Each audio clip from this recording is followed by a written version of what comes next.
ओम शांति। प्रश्न है, वफादार और फरमानबरदार बनने की विधि क्या है? उत्तर, सपूत बच्चे को वफादार और फरमानबरदार कहा जाता है।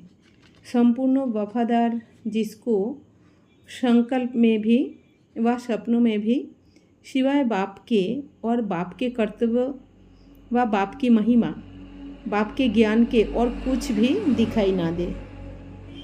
एक बाप दूसरा ना कोई, दूसरी कोई बात सपनों में भी स्मृति में दिखाई ना दे, उसको कहते हैं संपूर्ण वफादार।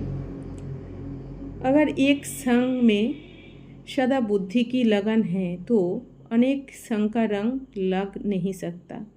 बुद्धि की लगन कम होने का कारण अनेक प्रकार के संग के आकर्षण अपने तरफ खींच लेते हैं। तो और संग तोड़ एक संग जोड़, ये पहला वायदा है। उस वायदे को निभाना, इनको ही संपूर्ण वफादार कहा जाता है। स्थूल में फरमान पालन करने की शक्ति भी सूक्ष्म के आधार पर होती है। अपने को फरमान बरदार समझना है। जब फरमान पर चलते हैं तो विजय प्राप्त होता है। इतना वफादार और फरमान बरदार बनना है जो एक सेकेंड भी, एक संकल्प भी फरमान के सिवाय ना चले, इसको कहते हैं फरमान बरदार। मुख्य फरमान निरंतर याद में रहो और मन वाणी कर्मों में प्योरिटी हो। पवित्र बनो, योगी बनो। संकल्प में भी अपवित्रता व अशुद्धता ना हो, इसको कहते हैं संपूर्ण पवित्र। ऐसे फरमान बरदार बनना है। फरमान बरदार की प्रैक्टिकल चलन में परख है सच्चाई और सफाई। संकल्प तक सच्चाई और सफाई चाहिए, ना सिर्फ वाणी तक। इतना वफादार और फरमान बरदार बनना है।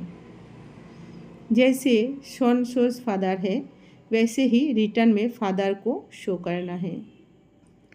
सरल चित्त बन बीती को बीती करने की विधि क्या है? उत्तर, सरल चित्त अर्थात अपनी बीती हुई बातें या दूसरों की बीती हुई बातों को ना चिंतन में लाना, ना चित्त में रखना और ना ही वर्णन करना। बीती को बीती कर आगे बढ़ना है। बीती हुई ऐसे महसूस हो जैसे बहुत पुरानी कोई जन्मों की बात है। जो सरल चित्त बनता है उसका प्रत्यक्ष रूप में मधुरता का गुण देखने में आता है। उनके नयनों से, मुख से और चलन से मधुरता प्रत्यक्ष रूप में देखने में आता है।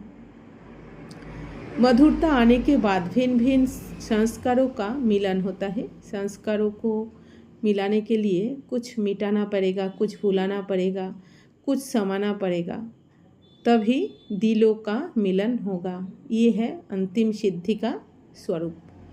अब अंतिम स्थिति को समीप लाने के लिए एक दो की बातों को स्वीकार करना है और सत्कार देना है। फिर संपूर्णता और सफलता दोनों ही समीप आ जाती है। सभी की चिंताओं को मिटाने वाली शुभ चिंतक बनना है। अब कमल यही करनी है जो एक अनेकों को संस्कारों में आप समान बना सके, संपूर्ण संस्कार वाली बना सके, तब समाप्ति होगी। ओम शांति।